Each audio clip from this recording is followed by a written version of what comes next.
बच्चों ठीक है, चलो और बढ़िया। क्या नाम बेटा? अभिनव। हाँ, लमुआ के लाल अभिनव पाल। हाँ, आइए आज हम किसका यूज देखेंगे बेटा? फ्रॉम का। किसका यूज देखेंगे? फ्रॉम का। ठीक है, हालांकि बेसिकली हम आप ये जानते हैं ना कि फ्रॉम का हिंदी में सेंस क्या आता है? से आता है, राइट। लेकिन इसके कई सारे यूजेस होते हैं, ठीक है, उनको हमको समझना है। ठीक है, जैसे पहला यूज क्या है देखो, from any place. From any place, किसी स्थान से। फ्रॉम एनी प्लेस का मतलब क्या बेटा? किसी स्थान से। जब हम किसी स्थान से कहीं पर आने जाने की बात करेंगे तो वहां पर हम क्या लगाएंगे? प्रिपोजिशन फ्रॉम लगाएंगे। क्या लगाएंगे? फ्रॉम। और हिंदी में सेंस क्या आएगा? से आएगा। क्या आएगा बेटा? से। जैसे देखो, अगर सेंटेंस लिखा हो कि मैं नेपाल से आ रहा हूं, समझना कहां से आ रहा हूं बेटा? नेपाल से आ रहा हूं।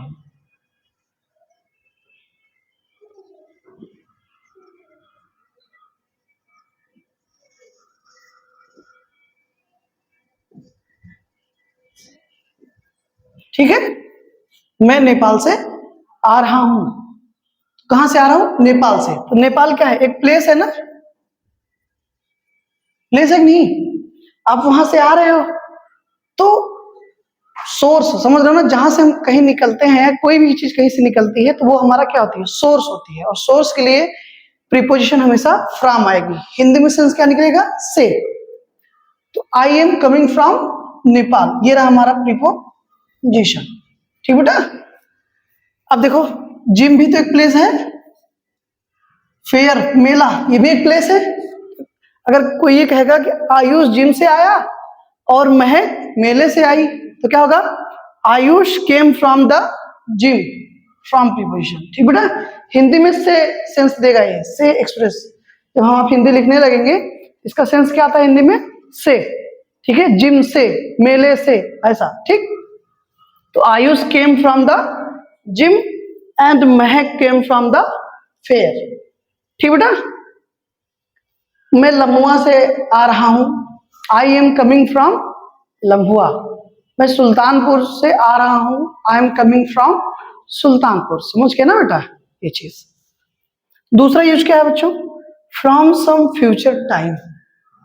From some future time, future time की बात होगी, यानी कि अभी जिस काम के बारे में हम आप बात कर रहे हैं वो ना तो हो चुका है ना हो रहा है, बल्कि आने वाले समय में क्या होगा बेटा? होगा, राइट। जैसे मैं 10 बजे से काम करूंगा, तो फ्रॉम सम फ्यूचर टाइम का मतलब है कि कोई काम फ्यूचर में आने वाले किसी समय से होगा, राइट। वहां भी हिंदी में सेंस क्या निकलेगा? उसका से ही निकलेगा। ठीक है ना? जब आप कहते हैं नहीं नहीं, अब पिताजी से, मान लीजिए पिताजी ने आपके कहा कि चलिए काम करिए, तो आप बोलते हैं नहीं पापा अभी 6 ही बज रहे, मैं अभी नहीं काम करूंगा, मैं 10 बजे से काम करूंगा। कब से काम करूंगा? 10 बजे से। तो 6 बजे के अकॉर्डिंग 10 बजे तो फ्यूचर हो गया ना, क्योंकि भी काम हो नहीं रहा, बाकी आने वाले समय में होगा। जब 10 बजेगा तब मैं करूंगा, ये सेंस है उसका ना। तो क्या लिखा हमने? He will read from 10 o'clock। अगर कोई कह रहा है कि मैं वह 10 बजे से पढ़ाई करेगा या वह 10 बजे से पढ़ेगा, तो क्या लिखेंगे?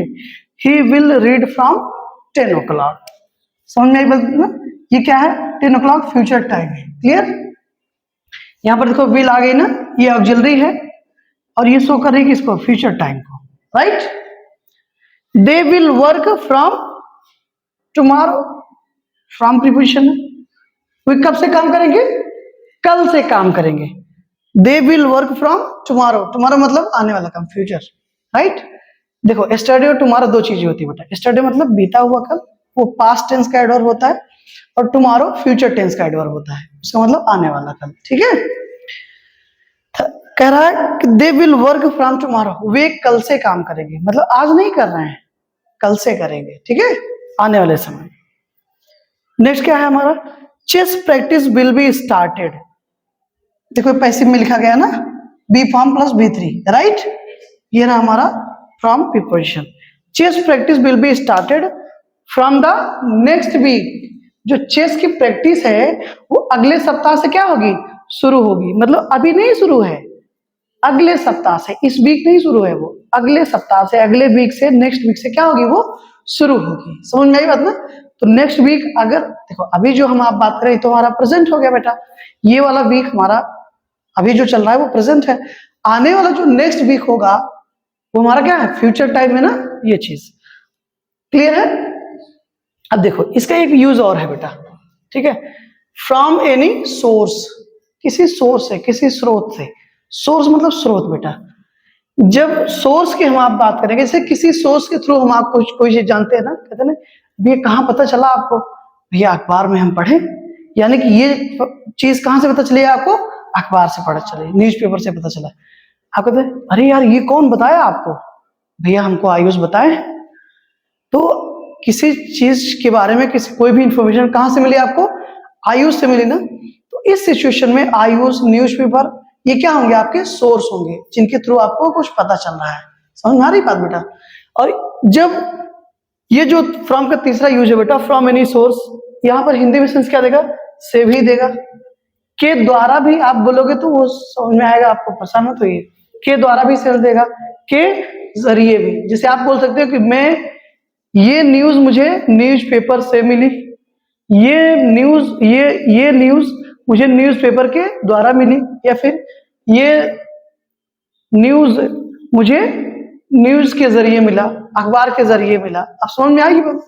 अब के द्वारा का मतलब ये नहीं कि वो न्यूज़पेपर आपको चल के आपको दे रहा है, एक हिंदी में ऐसा सेंस आप बोल सकते हो। यहाँ हम आप हिंदी नहीं डिस्कस कर रहे हैं, इंग्लिश डिस्कस कर रहे हैं। आप मेरी बात समझ पा रहे हो ना? मतलब ऐसा हम बोल देते हैं, ऐसा एक्सप्रेशन वो दे देता है, लेकिन अब इसका कहीं मतलब ये एकदम वाहियात तरीका होगा, ये इसका ये मतलब निकालना कि अरे के द्वारा बोल दिए, इसका मतलब ये हो गया कि वो जाके देगा, तो कोई जा होके नहीं देगा। न्यूज़पेपर अपनी जगह रहेगा, उसको आप पढ़ोगे, वहां से आपको क्या मिल जाएगी, इंफॉर्मेशन मिल जाएगी। समझ में आई बात ना? ये चीज। और ज्यादा समस्या हो रही तो निकाल दो। समझ में आ रही बात? हालांकि के द्वारा काफी लोग यूज करते हैं, तो वहां पर के द्वारा का मतलब ऐसा नहीं कि कोई चीज जल के जा रही है, बस उसके जरिए हमको क्या कर रहा है, पता चल रहा है, उस वहां से पता चल रहा है हमको, ऐसा। ठीक बेटा? From, through. अब देखो इस फ्रॉम के इस यूज में आप थ्रू भी यूज कर सकते हो, ठीक है, क्लियर? जैसे I got to know about the accident from Sahil, मुझे एक्सीडेंट के बारे में कहां से पता चला, साहिल से पता चला ना, या साहिल के जरिए पता चला। तो ये जो मैं जाना, कोई भी इंफॉर्मेशन मुझे मिली, वो किसके थ्रू मिली, साहिल के थ्रू मिली ना। तो मैं ये भी कह सकता हूं कि I got to know about the accident through Sahil. ठीक बेटा? दोनों सही होगा। फिर हमने लिखा I got this information from the Google, मुझे ये इंफॉर्मेशन कहां से मिली, गूगल से मिली। तो गूगल हमारा क्या हो गया, सोर्स हो गया ना, ये हमारा क्या हो गया, सोर्स हो गया। प्रीपोजिशन क्या आएगा बेटा, फ्रॉम आएगा। फ्रॉम सोर्स के लिए आता है, राइट? सोर्स के लिए हमेशा प्रीपोजिशन फ्रॉम आएगा। आई got this information through the Google, आपको अभी भी मैंने बताया बेटा कि सोर्स के लिए हम आप फ्रॉम की जगह थ्रू भी यूज कर सकते हैं, सेंस एकदम सही होगा, एकदम कोई दिक्कत वाली बात नहीं है। क्लियर? फिर क्या लिखा हमने, सोहन टूक this story from the novel, Sohan ने इस स्टोरी को कहां से लिया बेटा, नॉवेल से लिया, उपन्यास से लिया। ठीक है? तो प्रीपोजिशन क्या आ जाएगा, फ्रॉम, क्योंकि ये जो स्टोरी उसने ली है उसका सोर्स क्या है, ये नॉवेल है ना, क्या है ये, नॉवेल है ना। जैसे काफी सारी मूवीज हैं देखो, तो वो किसी नॉवेल से इंस्पायर्ड होती है ना, मतलब कोई कहानी लिखी गई है तो उस पर क्या बना दी गई, मूवी बना दी गई। समझ में आई बात ना? क्लियर? जैसे अभी एक मूवी आई थी ना, हैदर, शाहिद कपूर साहब की हैदर मूवी आई थी ना, तो विलियम शेक्सपियर साहब का एक प्ले है हैमलेट, क्या है, हैमलेट। तो वो उस हैमलेट से लिया गया था, वो स्टोरी हैमलेट से इंस्पायर्ड थी वो मूवी। समझ में आ रही बात? तो हैमलेट क्या हो जाएगा, हैमलेट नॉवेल हैदर मूवी का सोर्स हो गया ना। क्लियर? ये चीज, कोई दिक्कत बच्चों? ठीक है? अब इसका एक यूज होता है रेंज ऑफ टाइम, ठीक है, उसको हम आप कल की क्लास में डिस्कस करेंगे। I hope you love it, and if you have any kind of problem feel free to tell me, right? Thank you so much for this class. Have a great day. Jai Mata Di.